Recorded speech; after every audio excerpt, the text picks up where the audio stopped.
Hello, I'm Kimberly Parnell, and you are listening to Engaging Texas Families, a podcast from the Parent and Family Engagement Statewide Initiative of Texas. Let's jump into today's episode. Today, we're thrilled to have with us Dr. Steve Constantino and Dr. Peggie Constantino. Whether you're a first-time listener or a returning fan, you're in for a treat as we delve into the insights from the Constantinos book, Case Studies to Engage Every Family. This insightful companion piece to Steve's acclaimed Engage Every Family, 5 Simple Principles, offers practical strategies and real-world examples for educators and families alike. In today's episode, we're going to explore principle number 1 in the book, which is create a culture that engages every family. This foundational principle sets the stage for fostering inclusive and supportive environments in school. To kick things off, could you guys provide us a brief overview of this principle and why it is so pivotal? Sure. Well, thank you and welcome everyone. We're glad to be back and talking about the case studies and talking about the principles. When the principles were first conceived after years of testing things and wondering why some things worked and why some things didn't, it became clear that organizationally, to make any kind of a lasting or permanent change usually is accompanied by some kind of a change or a shift in the organization's culture. I think the opposite is true as well. When we try to make changes, we try to add new ideas or implement new things, and the culture doesn't change or the culture is resistant, we often find that those ideas don't last or are not effective. And so it seemed pretty logical to me that culture was a place to start, and schools asking themselves, do we have a culture that embraces family engagement? And I'll just put out there some questions that we would normally ask as a kind of a anticipatory set to thinking about this topic. And certainly Peggy can or will add anything that she wishes to as well. But I try not to oversimplify it because organizational culture certainly is a daunting topic that has been well researched. But for me, it really comes down to these set of words: beliefs, values, assumptions, attitudes, and actions. And so I think it's important, when we're thinking about how can we improve the engagement of families in our schools, I think we start with some very basic questions. What do we as a school staff believe about family engagement? Do we believe that it is a worthwhile avenue to improve our school? Do we believe that every family wants to be engaged? I think those are interesting questions that we need to grapple with. We can't assume anything. I think we need to know, because it's been my experience over these many years that there is often a continuum in an organization. And what I mean by that is, at one end of the continuum, there may be staff members who are very tuned into family engagement and are very actively engaging families. But unfortunately, on the other end of that continuum, there may be staff members who are not. And I think it's just important to know where we are. As I've said many times, where can we put a stake in the ground so that we can measure off of it, so that we can see if we made success? The second word is values. Do I, as a member of this school faculty, value family engagement, value the engagement of every family? Do I value family input? I think, again, some interesting questions. We get to assumptions again. What assumptions do we make about families? What assumptions have we made about their interest? What assumptions have we made about their willingness to engage? I think it's important. I think assumptions are very dangerous in organizations. Next one is attitudes. What's our attitude about family engagement? Do we want to engage every family? Do we think it's do you think it's worth spending time and energy and resource on? Do we hold or harbor any kind of implicit biases against particular families? I hear lots of comments in my career, when we get together and we talk about those kids or that neighborhood, those are all indications of perhaps assumptions that we have made about children and their families. And lastly, actions. And the question there is, when I think about my beliefs and values and assumptions and attitudes, how does that dictate my action? And how should my action change if, in fact, we would like to engage more families? So I give you that very brief overview of the idea of a culture that engages every family to kind of set the stage for the case study that we'll talk about today. Before I go on, Peggy, add anything there, or? I think I would just make the point about how culture impacts the climate of an organization. And I think in this case study, it surfaces those pieces that everyone within an organizational culture experiences it in different ways. And so that climate is how each of us responds to it. And understanding from a school personnel point of view that our families maybe experience that culture very differently than we do from inside. And so I think, again, this case study and those that we'll talk about in the future kind of lend itself to that piece, that recognition that we may think that we have a positive culture, but talking with our families and external stakeholders tells us whether or not that's true based on their personal experience. Absolutely. I think all of those things are great foundational pieces. Now that we've got those basics, I know that there was one case study that both of you guys loved and you wanted to highlight specifically on this podcast. It has so many interesting key pieces, I think, to it that everybody can find a resting place. Tell us a little bit about the case study and why it stood out to you and why you felt like it was important to include. Okay. The case study we've chosen has a title called "We Can Do This." The case study is set at a large comprehensive high school of about 2,700 students. They have a significant free and reduced lunch rate of about 90%. But their biggest issue is the graduation rate. They have only about a 60% of their students graduate on time, and they have a significant dropout rate. And the school has been in crisis for many years. And the story starts out where the superintendent is talking to the new principal and saying, we're putting you in the hopes that you can help us turn this school around. And the new principal, of course, quickly realizes that of all of the challenges that are facing this comprehensive high school, this graduation index, this dropout rate is a significant problem. So imagine, and I know that many of our listeners may be at the high school level. 2,700 students is a large school, but certainly not the largest. A large free and reduced lunch population. And there's other demographics that there might be there. They're not in the story, but I think it immediately paints the picture. And I want to put Peggy on the spot. That may not be the best thing to do in the podcast, but let's try it. As a former high school principal who faced many of these challenges, what course of action do schools normally take when they're faced with a pretty significant issue like this one?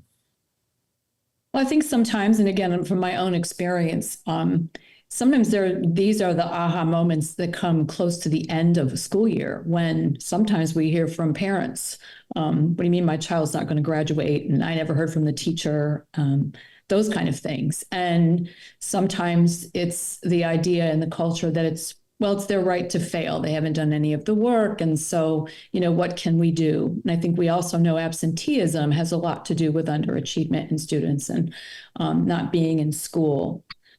I know in this case study, there's a conversation that the principal has noticed disengagement in the classroom. So, kind of collecting that data. But unfortunately, it's usually well, next year, or let's look at our 3-year plan, kind of things like that. And it tends to be sometimes very much teacher focused. Who can make up work and how do we kind of get this to go away? And I think it isn't always a systematic, systems-oriented approach to looking at data as a whole, regularly looking at data and examining it from a bigger perspective. It's not a one-off. These things are very complex, and these are wicked problems in education that have more than one reason for being, and far more than just one solution. And it's fairly typical as well.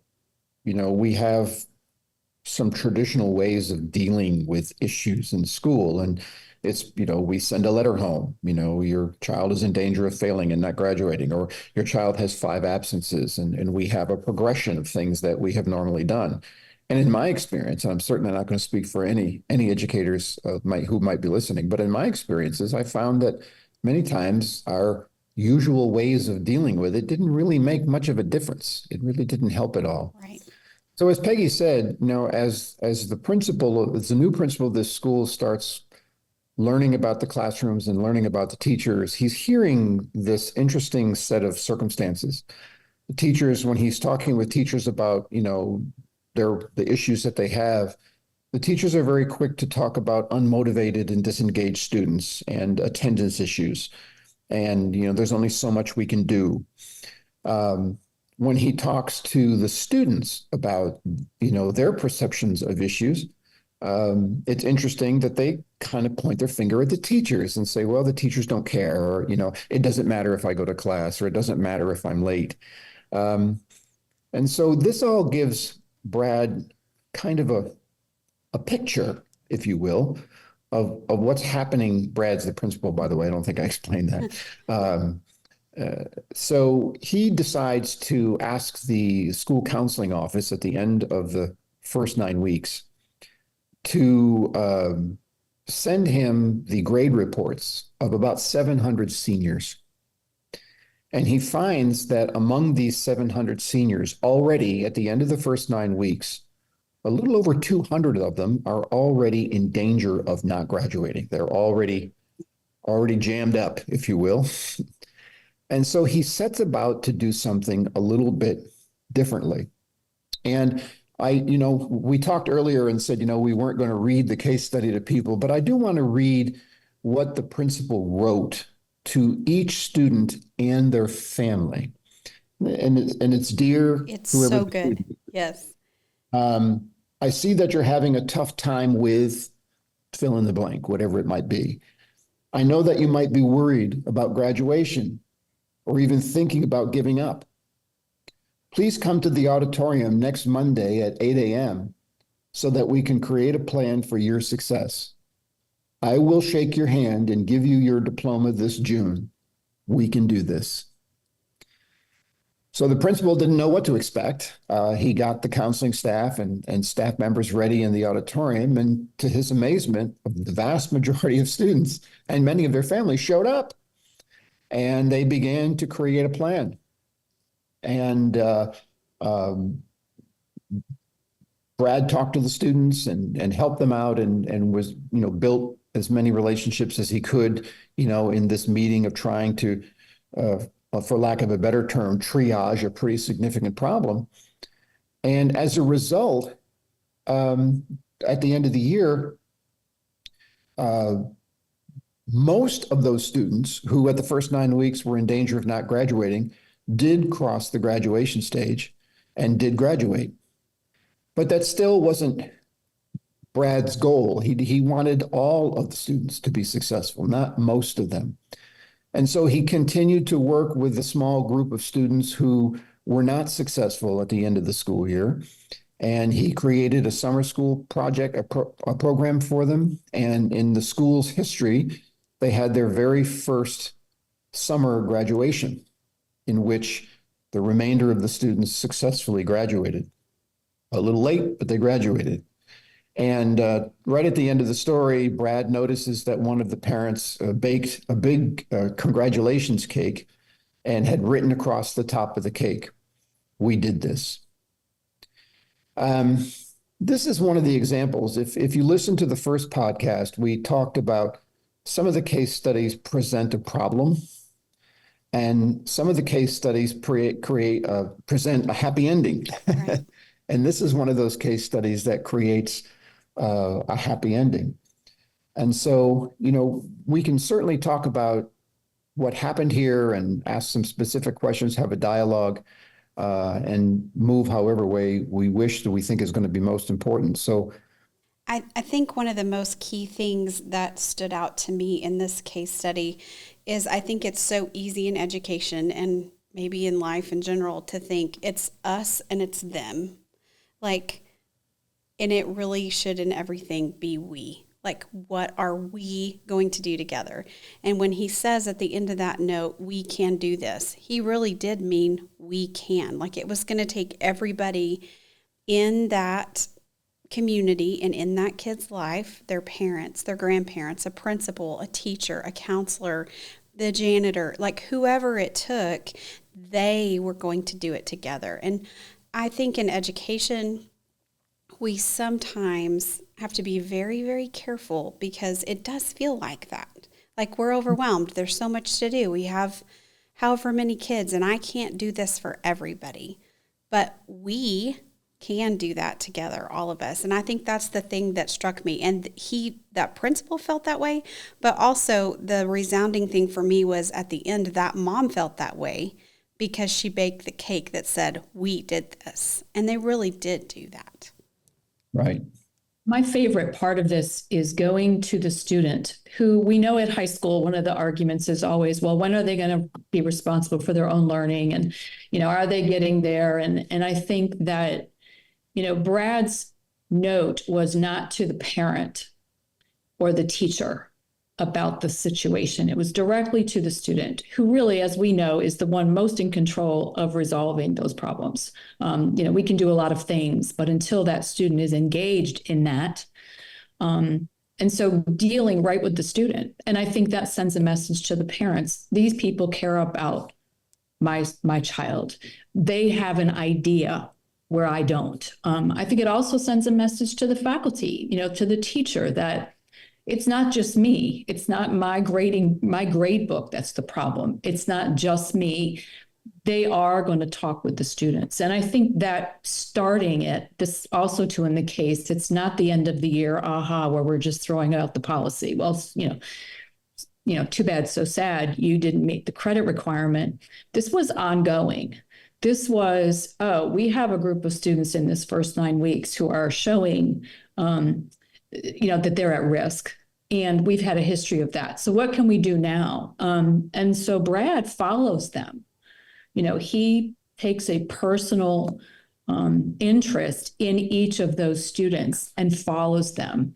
And I think for teacher learning, I think this resonates with me most because of the leadership in it.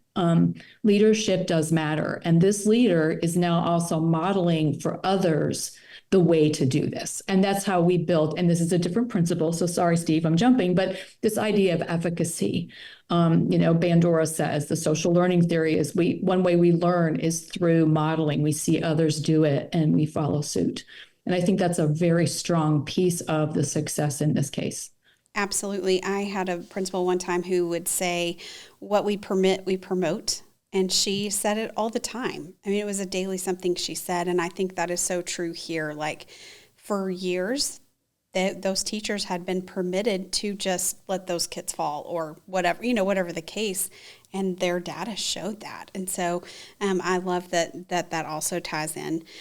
In you guys' view, why is cultivating a culture that actively engages every family such a critical element for schools and education professionals? Wow. How long is this podcast? As long as you want to make it. As long as the listener wants to listen. That's right. As I said at the beginning, I think that in my years of experience in leadership, and I will even admit early on, I made mistakes in this area, trying to make change in an organization and thinking that okay, I'm going to implement this new idea and I'm going to share it with everybody and everything's going to be hunky-dory and then we're going to be better. And it just doesn't work that way.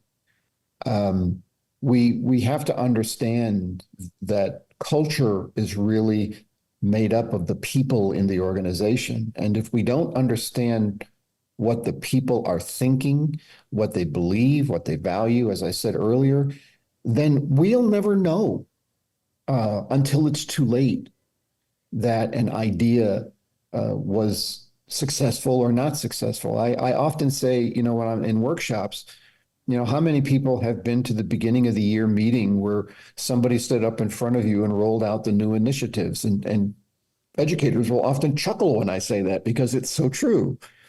And I'll say, and how many of you have had the experience where a year later somebody was rolling out new initiatives and you thought, well, gee, what happened to the other ones? How many of us have experienced new ideas that seem to evaporate at some point, that never really manifest themselves into what was supposed to happen? And it has been my experience that most of those cases, if not all, it's largely because the culture of the organization rejected it. As the famous business analyst Peter Drucker used to say, culture eats change for breakfast. And if we don't have a good handle on our culture, if we don't look to make some change there, then any efforts that we put into it may not produce what we're looking for. So that's why it was set as the first principle, because I think it's an important one. Peggie, as we wrap up this enlightening discussion, I think we could go on for days and hours and weeks, probably all of us. What is one takeaway that you think our listeners could start by implementing today or this week? Oh, wow. Related to culture? Yes. Well, I think really important before you do anything is to know what your culture values. I think you have to figure that out. Where are you? We use a rubric in the book as a place to begin to talk about that. I think you have to have some open conversation about those beliefs, the values, and the assumptions. Because I think too often we assume things. We assume that if we launch this, that either everyone's going to care about families and want to engage with them, or we're going to presume the opposite. And so I think you have to know, adaptively what your school organization is ready for, what they can endure, and are they prepared for that? I think Steve always says there are small victories. So, you may be in a place where you've accomplished some great things. Where else can you go? Or you're in a space where you don't have a relationship with families in general. You engage the already engaged. So if that's just my point of view, is I think you have to know where you are. Absolutely. You have to really understand where it might begin. And I would add to that too, that for any leaders who might be listening today, it's okay to admit that there may be skepticism in this area. Family engagement has always been one of those topics where people say, I don't know that our families want to be engaged, or we've got this kind of a community, or we've got that kind of a community, or we have staff members who might not appreciate, family engagement as a conduit to improve student achievement. Maybe their experiences have gotten them to the point where family engagement is not something that they really want to pursue. I think we need to embrace skepticism. I think we need to say, okay, we understand, and then talk about ways in which we might improve that. And one of the ways that I learned over the time, and as Peggy knows, I never learned anything the easy way, but I learned that the vast majority of teachers I've ever worked with, school staff I've ever worked with, really just needed a proof of concept. They needed to know that what we were asking them to do, they needed, first of all, to know why we were asking them to do it. That's one of my pet peeves. We often ask people to do things. We don't tell them why. and what they might experience if they do it. And what usually happens in organizations is that you always have early adopters, teachers who will begin doing something the minute you tell them. Well, the others are going to stand and watch. They're going to see what happens. And if success begins to grow, then, it starts to permeate this. And pretty soon, all of a sudden you step back and you've got a significant change happening, which is an indication of a beginning of a shift in culture. And Peggy mentioned something else in the beginning that I just wanted to add to, and she talked about climate. We're very focused on climate. Almost every school district that I've ever had the privilege of working with always talks to me about their annual climate survey. And, my personal wish was that we had an annual culture survey so that we could get to the root problems of why the climate is the way it is, if there are issues in the climate. So I think there's a lot of answers when you take the time to focus on the culture of an organization. Absolutely. I think there's something here for everybody to take away. When I was reading over the weekend, preparing for this podcast, I jotted in the margin of my book, who is the one person, or what is the one thing that I'm going to do today to make a difference? And I think it's a myriad of things depending on where you sit in the hierarchy of leadership. There's so many things, and I think there's something here for everyone. Well, no, I know we're going to try to wrap up, but you just good. reminded me one more thing. It's important to remember that those hundreds of families who now had a positive experience, who didn't expect one, they're going to talk to their friends. They're going to talk to their neighbors. They're going to share information about the school that perhaps hasn't been shared before. And because in many times, when schools are struggling, there's negativity in the community. Sure. But when you can put a couple of hundred parents out there to talk about the care of their children and the success of their children and what the school did to help them as a family and their child be successful, that too, I think, is important in changing culture and attitudes and all kinds of things. Absolutely. I always say that we never know the impact that one thing could have. Like, could it cause a generational change for an entire family? One kid suddenly graduates from high school.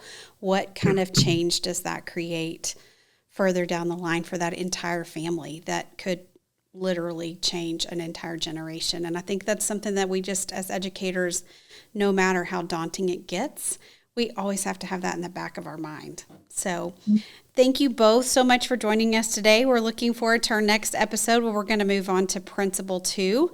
Steve, you want to give us just a brief synopsis of what Principle 2 is? Principle number 2 is about communication and building relationships. Those two things go hand in hand. And the rationale of that being number 2 is that once we have our culture, at least understand our culture and know what direction we want to move it in, it is very common that issues in two-way communication and issues in relationships with families are barriers to providing engagement. So it's the next most important topic to talk about if we truly want to shift the culture and engage every family. Absolutely. Well, thank you so much for both of you joining us today. We are looking forward to our next time together, where we're going to talk about those communication issues and developing relationships. We appreciate your time. Thanks so much for joining us today. Thank you. Thank you.